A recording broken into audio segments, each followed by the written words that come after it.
na ako. Gusto ko magtapang-tapangan. Pero ang babaw ng mga luha ko, hindi ko na maintindihan ang sarili ko. Naipit ako sa mga sitwasyon. Hindi ko na alam kung ano bang dapat kong gawin. Hindi ko na nakakausap si Gab, kaya nagkulong ako sa kwarto ko. Iyak ako ng iyak at hindi ko mapigilan hanggang sa nakatulog ako. Kinabukasan ay akala ko nakaalis na si Gab nang bumaba ako.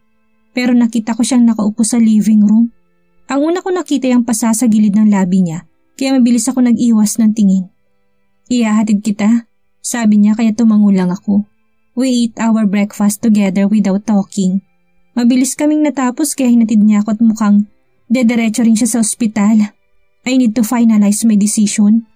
Susubukan kong kumuha ng tiket sa bus patungo sa Zamboanga para hindi na ako magpalipat-lipat, sabi ko habang nasa loob kami ng kotse. Naramdaman kong paglingon niya sa akin pero tinuon ko lang ang mga mata ko sa harapan. Susubukan ko kung pinutol ko siya sa pagsasalita. Nagigilty ako pero kailangan ko tong gawin. Gab, gusto kong pumunta doon mag-isa. Sobrang hinang sabit ko pero rinig niya. Hindi siya sumagot. Nagpatuloy na siya sa pagmamaneho. Bumuntong hininga ko't sana maintindihan niya ako. Nang makarating kami sa harap ng cafe ni Danica ay tahimik pa rin si Gab. Kaya nilingon ko siya bago ako bumaba.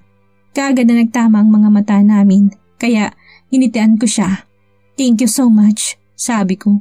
Sobrang thankful ako kasi nahanap niya ako. Dahil sa kanya buhay ako ngayon. I will never forget him. Is this your farewell? Tanong niya pero ngumiti lang ako bago tuluyang bumaba at pumasok sa loob ng cafe. Danica is there. Kaagad gumana pakaramdam ko na makitang matingkad niyang ngiti. Good morning, Malia! Bati niya sa akin, kaya binati ko rin siya, kailangan ko na umalis. Dahil baka kung magtagal pa ako dito sa Manila ay mas lalo lang dadami ang problema. Mas lalo lang ako maguguluhan, so I might as well leave. Sa Zamboanga muli akong mamumuhay ng payapa at simple. Danica, I want to thank you for everything. Sabi ko kaya nangunot ang noo niya. What? What do you mean? Tanong niya. Sinabi ko sa kanyang gusto kong gawin at naiintindihan niya naman yun. As long as you're happy, Malia. Ang dami mong pinagdaanan kaya deserve mong sumaya at makaramdam ng kapayapaan. Lagi ako nandito. We are always here for you. Sabi niya bago niyakap ako, kaya niyakap ko siya pabalik. After that emotional moment, we started to do our work. Now, I need you hire a baker as good as you. Biro niya habang abala kami sa kusina. You are good. You can just teach your new baker soon. Sabi ko, these memories will surely be treasured. I will forever treasure them inside my mind and heart. Ito ang kayamanan ko. Ito ang magiging kayamanan ko. Marami akong nakilalang mga taong naging mabuti sa akin. Hindi ko sila makakalimutan. By the way, tungkol sa desisyon mo, nakapag-usap na ba kayo ni Kuya? Tanong niya kaya natigilan ako. Nabanggit ko na pero mag-uusap kami ulit mamaya. I know he'll understand me. Sagot ko kaya malungkot namang umiti si Danica. Hindi naman masamang umasa pa rin, hindi ba? Tanong niya pero ngumiti lang ako. Naging abala kami sa cafe. Kapag nakabalik ako sa Zamboanga ay siguro muli akong tutulong sa palengke o kaya maghahanap ako ng medyo magandang trabaho. I am cancer-free now. Maaari na ako magtrabaho. Sana tanggapin pa rin ako ni Aling Pasita. And Aling Maricel? It's fine, magsisimula muli ako sa umpisa. Halos ayaw akong bitawan ni Danica. Paulit-ulit niyang sinasabing mamimiss niya ako. Ikaw ang gusto kong paglihian. I want my baby to look like you. Para kang anghel. She said so I laugh. Ayaw mo ng kamukha niyo ni Diego? Natatawang tanong ko na ikinanguso niya. Basta, dapat kung hindi kayo magkakatuluyan ni Kuya, dapat magka-baby ka rin. Dapat hindi nalala yung edad sa baby ko. Kung ang akin ay babae, ang sa'yo dapat lalaki. Ayusin na natin ang kasal nila. Tila nahihibang na sabi niya, kaya sabay kaming natawa sa huli. You're kidding, right? Tanong ko kaya mas lalo siyang natawa. I am not? Siguraduhin mong maaabot ng anak mo sa susunod. Natawa na lang ako at binaliwalang mga sinabi niya. I promise not to fully disappear. Palagi ko silang kakamustahin. I hope it's really fine with Gab. He's understanding. Maintindihan niya ako. Alam niya sitwasyon ko. Alam niya kung gaano ko kagustong mamuhay ng payapa at simple. Nawili ako sa trabaho pati na rin sa kwento ni Danica. At nang magsasara na kami ay gulat ako nang biglang dumating si Gab.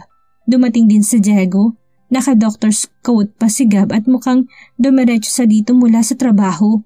Kaya marahan ko siyang hinitian. Let's go, sabay na tayo umuwi. Sabi niya sa akin kaya tumango ako at nagpaalam sa mag-asawa. Nagpaalam na rin si Gab bago kami lumabas at nang makapasok kami sa kotse niya ay ramdam ko kaagad na hindi magandang mood niya sa expression niya pa lang.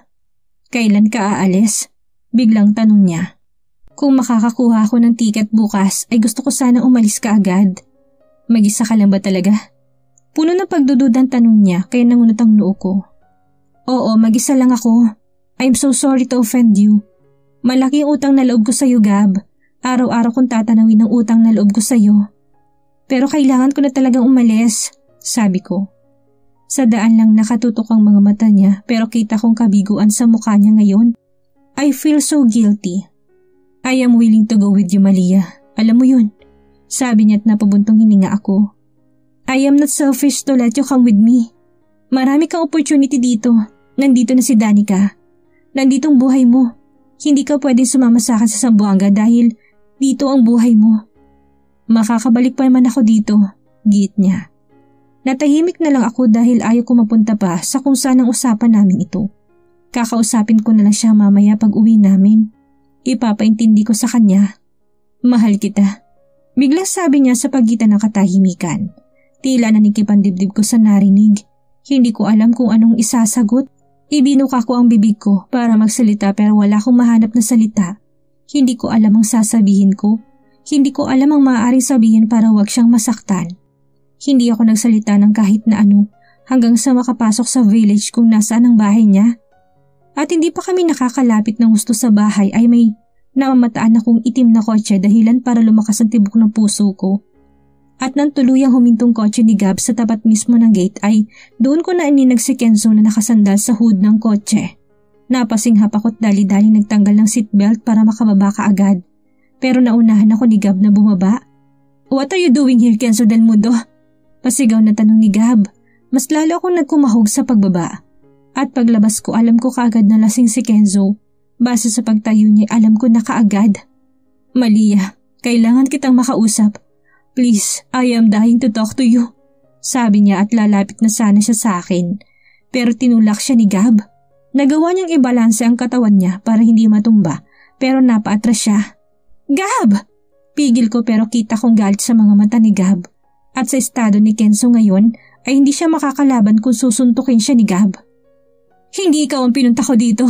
Si Malia ang kailangan ko. Sigaw ni Kenzo at sinubukan niyang itulak si Gab. Pero mabilis siyang sinuntok ni Gab sa mukha niya. Stop it, Gab! Ano ba? Sobrang lakas ang sigaw ko nang muli niyang suntukin si Kenzo. Nang hindi siya nakinig ay mabilis akong pumagitna, saka tinulak siya na sobrang lakas. Nanginginig ang buong katawan ko, pero hindi pwedeng manood lang ako. Hindi ko kayang manood. Habang sinusuntok niya si Kenzo. Malia, stay away from him. He's evil. Galit na sigaw ni Gab, pero hindi ako nakinig. Tinulungan ko si Kenzo na tumayo at amoy na amoy kong matapang na amoy ng alak sa kanya. Halos hindi na niya maimulat ang mga mata niya ngayon dahil sa sobrang lasing niya. Namangha ako na kaya pa niyang tumayo't magsalita. Halika dito! Galit na sigaw ni Gab at mabilis akong hinila palayo kay Kenzo kaya nabitawan ko siya. At habang nangyayari ni biglang bumuhos ang napakalakas na ulan kaya mas lalo ako hinila ni Gab. Malia! Malia! Tawag ni Kenzo. Tumulong luha ko. Hindi ko na alam ang gagawin ko. Hindi ko alam kung kanino pupunta. Stay away from her? Hindi lang ikaw ang marunong pumatay. Banta ni Gab kay Kenzo. At hindi ako makapaniwalang nagagawa pa rin ni Kenzo na tumawa na sarcastic. Dahil doon ay muli siyang sinuntok ni Gab. Napasigaw ako at mas lalong bumagsak ang luha ko. Tumigil ka na! Sobra na yan! Pasok, Malia! Pasok! Gab demanded. Mabilis niya akong kinaladkad papasok sa loob ng gate. At habang kinakaladkad niya ako'y nalingunan kong pagtumba ni Kenzo. Nadurog ang puso ko. Pero masyadong malakas si Gab. Nagawa niya akong ipasok sa loob ng gate. Pero nagawa kong alisin ang kamay niya sa kamay ko. Galit niya akong tiningnan dahil sa ginawa ko kaya umiling ako habang umiiyak. Sasaktan ka lang niya. Nang gagalaiting sabit niya kaya mas lalo akong umiyak. I'm sorry. I'm really sorry, sabi ko bago tumakbo palabas. Hindi ko kayang bitawan si Kenzo. Sinubukan ko pero sobrang hirap. Sinubukan ko magpadala sa galit ko pero unti-unti pa rin akong bumabalik. Hindi ko kayang mga ito. Haharapin ko ngayon ito. Wala akong pakialam kung magmukha na naman akong mahina. Wala akong pakialam. Ito ang desisyon ko. Mabilis kong dinaluhan si Kenzo na lasing at tila walang lakas. Lumabas ang hagulhol ko sa bibig ko. Stand up, ano ba? Umiyak na sabit ko. Malia, bakit ka ba kasi lasing? Tinulungan ko siyang tumayo't sabay kaming tumayo. Napayakap ako sa bewang niya. Mas lalo akong nahirapan na makita ang pagdugo ng kilay niya. Ilong at gilid ng labi. I put him inside his car. Para siyang lantang gulay na hindi makalakad ng maayos. Mabilis akong pumasok sa driver's seat. Malia, I'm sorry. I did not keep my promise, Malia. I'm sorry. Bulong niya habang nakapikit. Kenzo, ano ba? Wake up! You're so stupid to get drunk. You are so stupid! Umiiyak na simbit ko. Saka mabilis na pinandar ang kotse.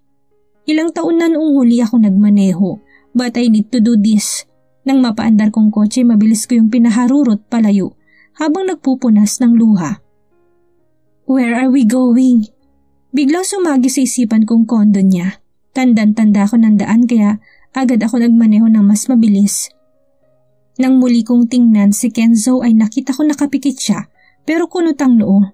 Hindi ko alam kung tulog ba siya o dahil lang sa sobrang kalasingan. Kenzo? Tawag ko. Nanginginig ako sa kaba, takot at taranta. Nagtagumpay ako makarating sa condominium building kung saan niya ako dinala kailan lang. Pinark kong sasakyan niya at kaagad ako lumabas para i-guide siya. Nang mahina kong hawakan ng pisngi niya ay bahagya niya binuksan ang mata niya. Malia, sabit niya. Stupid! Asik ko saka siya inalalayan pababa.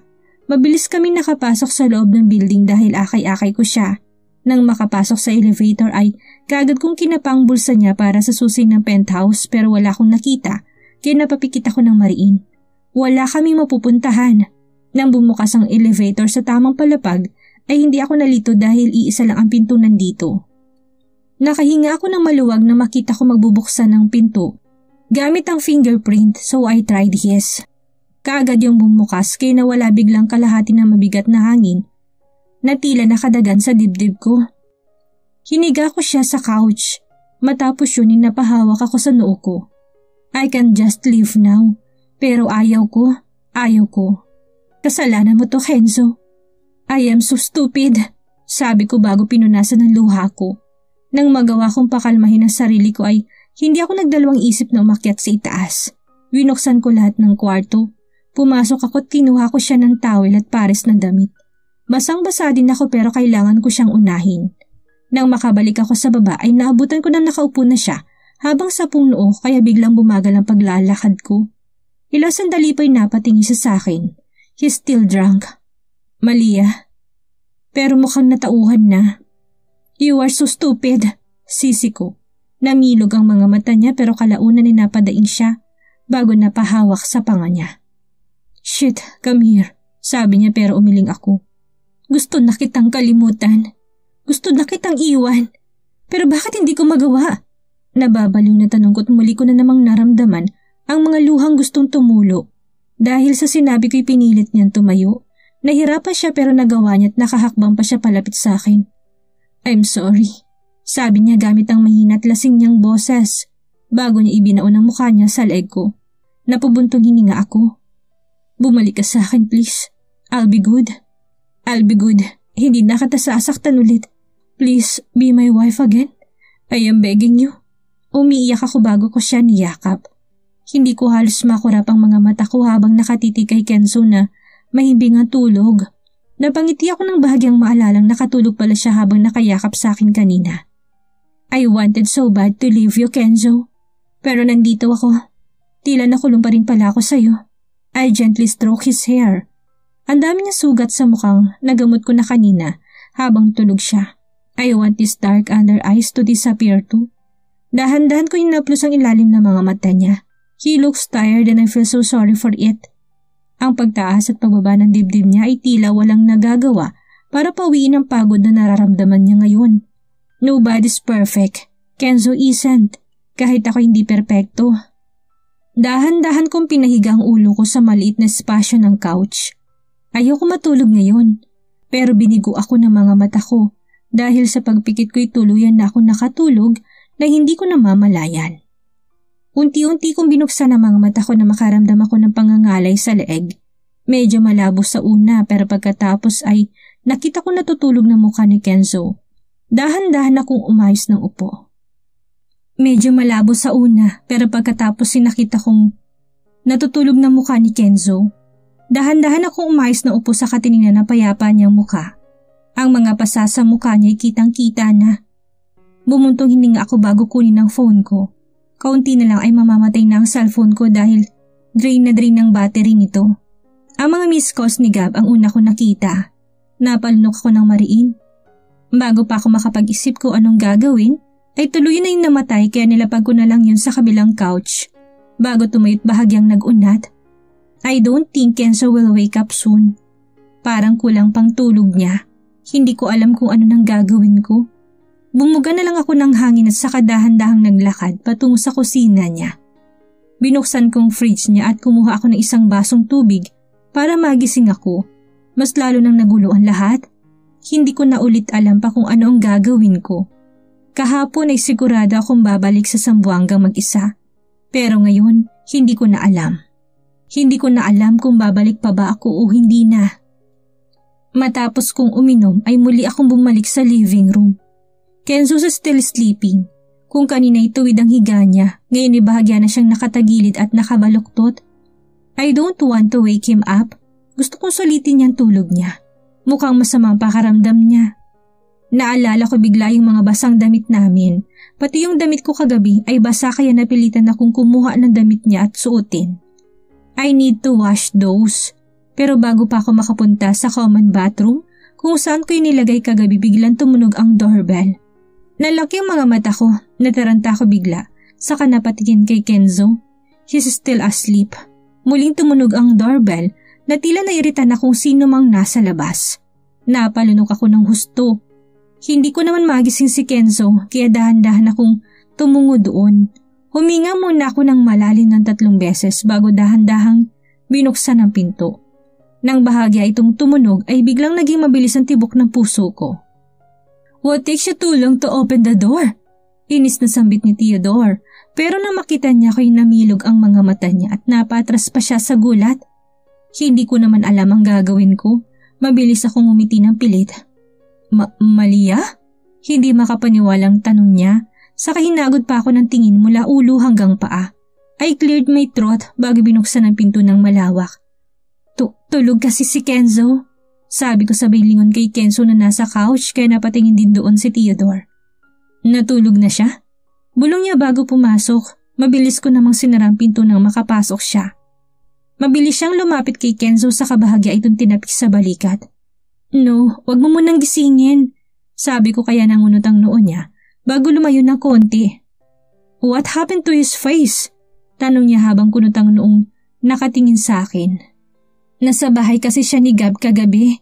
He's drunk. Sinuntok siya ni Gab. I'm sorry. Mahinang sabit ko habang nakatitig sa tulog na si Kenzo. I'm so guilty. Pero nandito ka pala sa kanya? Sabi ni Theodore bago siya tumawa. Napalunok ako. Aalis na ako. Babalik na lang ako dito mamaya. Sabi niya bago sumulyap sa wristwatch niya. Bahagya naman akong tumango saka tumingin kay Kenzo na bahagyang kumunot ang noo. Tanging-tango lang sinagot ko kay Theodore. He really need a lot of sleep. Ngayon lang yata ulit nakatulog yan. Sabi niya at sinundan pa ng mahinang pagtawa. Biglang gumalaw si Kenzo. Napalunok ako na mariin. Shit! Pagmumura ni Kenzo bago siya dahan-dahang umupo. Muling tumawa si Theodore dahilan para buksan ni Kenzo ang mga mata niya. Agad akong hinanap ng mga mata niya. Medyo nakaawang ang labi niya bago bumaling kay Theodore. Nandoon pa rin ang gulat sa mga mata niya. Amused? Dahan-dahan siyang tumayo. Naka-boxers lang siya.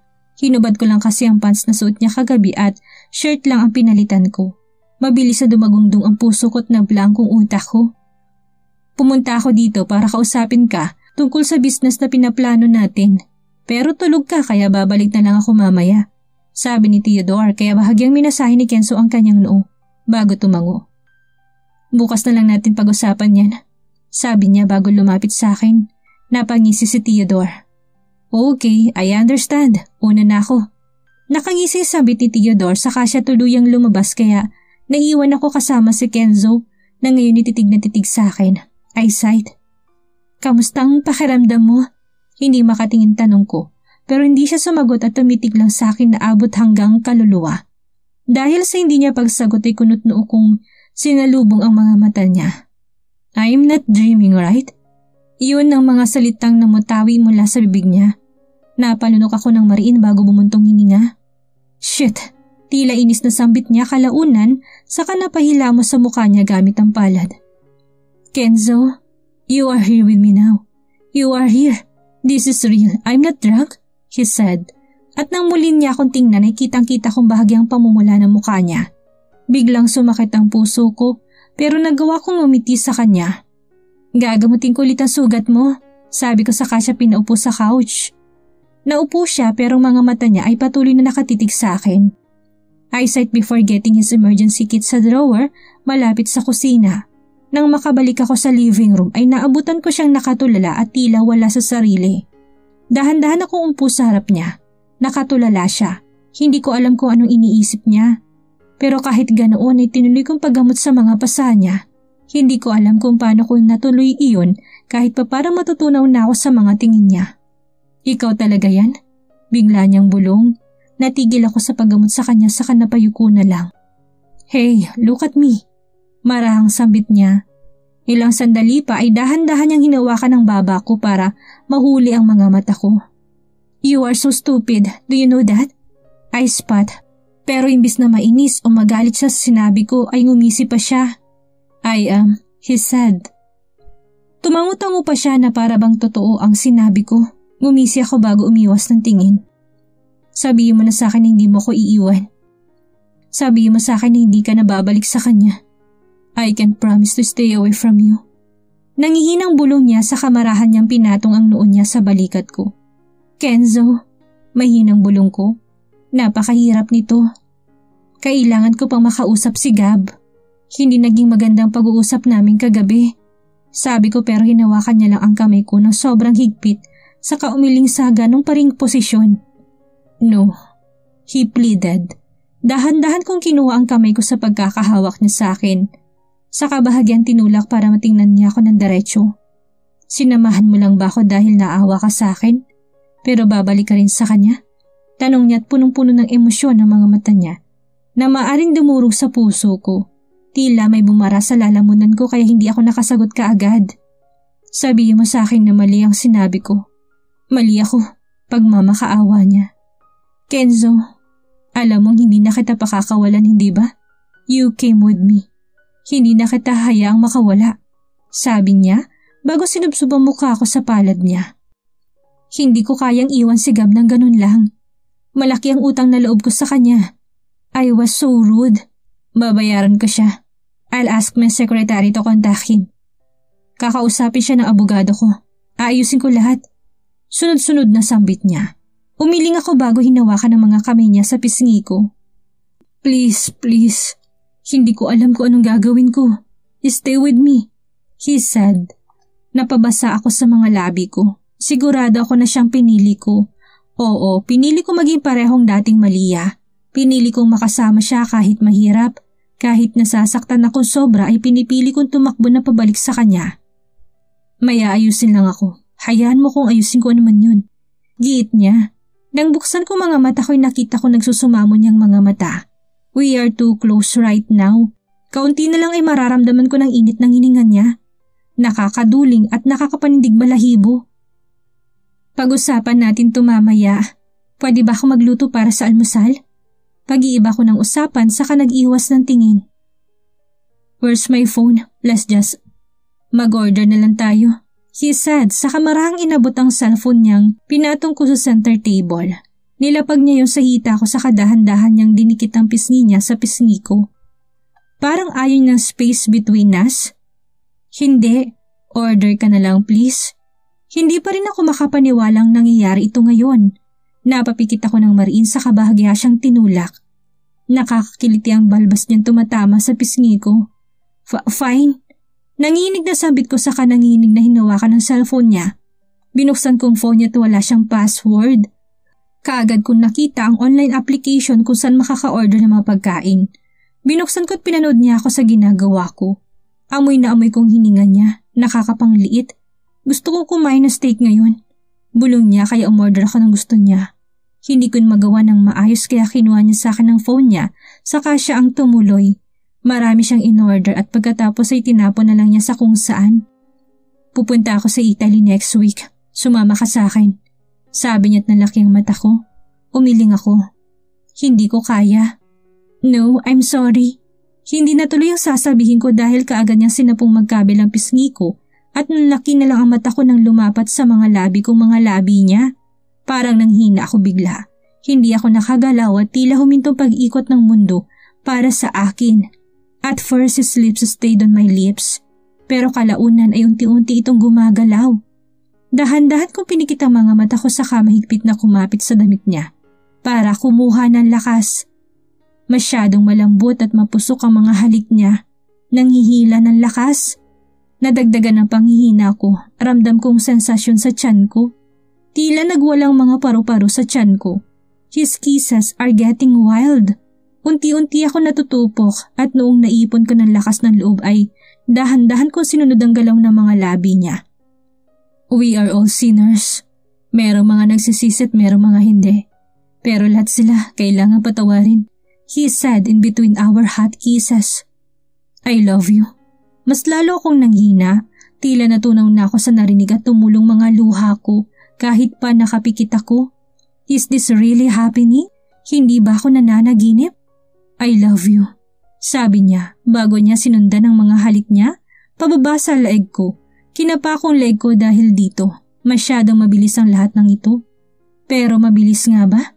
Kenzo? Tawag ko sa kanya at marahan ko siyang tinulak nang maramdaman kong mga kamay niya sa loob ng maluwag na sandong suot ko. Sabihin mo na hindi ka naaalis sa akin. Hindi ka naaalis sa akin. Magiging mabuti ako, pangako. Marahan kong hinawakan ang buhok niya. Sinakop niyang buhok ko saka nilagay sa isang balikat ko para mas mahalikan ako ng maayos. Mas nakakadagdag ng kiliting mga balbas niya. But then the telephone suddenly rang. Nanigas ako't kagad kong binuksan ang mga mata ko para tingnan ang teleponong nasa ibabaw ng drawer sa tabi ng pinto. Kenzo, sabi ko tapos tinulak siya ng marahan pero hindi siya tumitigil. Patuloy lang niya ako hinahalikan. Kenzo, stop! Medyo malakas na pigil ko na kalaunan ay sabay tulak ulit kaya napilitan siyang tumigil. Muli sana niya akong hahalikan pero iniwas kong labi ko kaya sa pisngi ko tumamang halik niya. Sagutin mong telepono mo, sabi ko habang umiling. Matapos mo kong baliwin sa mga halik mo? Hindi tumitigil ang pag-ring kaya muli ko siyang tinulak.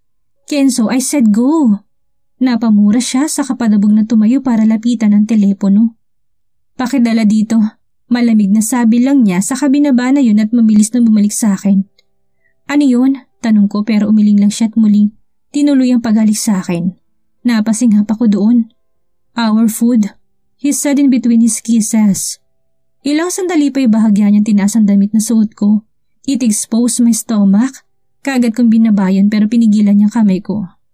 I am already feeling the heat. We must stop. Kakausapin ko si Gab Silva. Bulong niya habang pinipis silang balat ko. Huwag mo siyang sasaktan. Sinuntok niya ako. Dapat hindi ako masyadong naglasing. Sabi niya bago ako bahagyang iangat para paupuin sa mga hita niya. Huhubarin na sana niya sanda ko pero biglang tumunog ang doorbell. Kapwa kami napatigil pero kita ko matinding galit sa kanya. Sumama ka sa akin sa Italy. Pagkabalik natin dito, doon natin naayusin na lahat, sabi niya. Nakatitig lang ako ng malalim sa mata niya and after a couple of seconds, dahan-dahan akong tumango. Tanggap ko ng kapalaran ko ngayon, nakatadhana akong makasama si Kenzo. Nakatadhana akong manatili sa tabi niya, kahit nasasaktan, kahit nahihirapan. Ngayon tanggap na sa sarili ni Malia ang kapalaran niya. Ito na kaya ang simula na masaya niyang Buhay kasama si Kenzo? Matanggap kaya ni Gab ang desisyon niya? Iyan ang ating aalamin sa susunod nating kabanata.